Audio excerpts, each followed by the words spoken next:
నిరుడు గిదే టైంకు కారు పాటోళ్ళు పెద్ద మీటింగ్ పెట్టి కారు పార్టీ పుట్టినరోజును జరుపుకున్నారు కదా. మరి గీయాల కూడా గట్లనే పెద్ద మీటింగ్ పెడతారు అనుకుంటే ఈ ఎండలేమో బగ్గ కొడుతున్నాయి. ఇక ఎండలకు పబ్లిక్ బయటికి వచ్చేటట్టే లేరు అనుకొని మొత్తం మీద అయితే మనం ఇంట్లోనే చిన్నగా పుట్టినరోజును జరుపుకున్నట్టు మరి పార్టీ పుట్టినరోజును జరుపుకున్నారు. మరి ఆ ఏడుకలు ఎట్లా నడిచినాయి, మరి కేసీఆర్ సారు వచ్చిండా, మరి వచ్చినాక సార్ ఏం మాట్లాడిండు, ఇవన్నీ తెలవాలంటే మనం తెలంగాణ భవన్ పోవాలి కదా. మరి ఇంకెందుకు ఆల్చం, చలో తెలంగాణ భవన్. ఎండ దెబ్బ పబ్లిక్ పడ్డదో లేదో కానీ బీఆర్ఎస్ పార్టీకి అయితే పక్క పడ్డది. అవు మళ్ళా కారు పాటోళ్ళు కారు పార్టీ పండుగను ఎప్పుడు పెద్ద పెద్ద సభలతో చేసుకుంటుర్రే. ఇక తాప ఎండలు బగ్గ కొడుతున్నాయి, పబ్లిక్ బయటికి రారు అని చెప్పి మొత్తం మీద అయితే పార్టీ కార్యాలయంకే ఖతం చేసిండ్రు.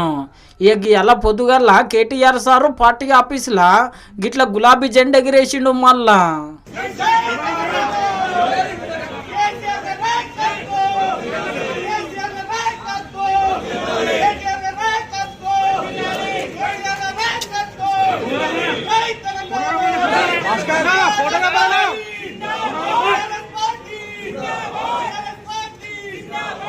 చూసిరు కదా సారు గిట్ల గులాబీ జెండా ఎగిరేసినాక ఇక అటెనక కేసీఆర్ సార్ వచ్చి తెలంగాణ తల్లికి పూల దండ వేసి చిన్న లీడర్లను పెద్ద లీడర్లను వల్కరించి ఇక అటెనక పార్టీ మీటింగు షురు అయ్యింది.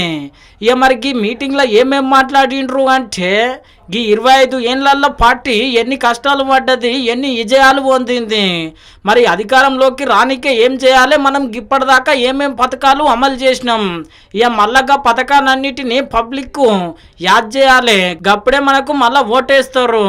ఇక చెయ్యి పార్టీ సర్కారు చేస్తున్న మోసాలను పబ్లిక్ పక్క చెప్పాలి, ఇక సెంట్రల్ సర్కారు చూస్తున్న చిన్న సూపును కూడా ఎత్తి చూపాలి అని చెప్పి పార్టీ లీడర్లకు బగ్గనే ఇచ్చిండు మళ్ళా క్లాసు. ఇక పెద్ద సార్ వచ్చుడుతో చిన్న సార్లందరూ పుల్లు ఖుషి అయిపోయిండ్రు. ఈ ముఖ్యమైన మీటింగ్కు ముఖ్యమైన లీడర్లనే రానిచ్చిరు. మళ్ళా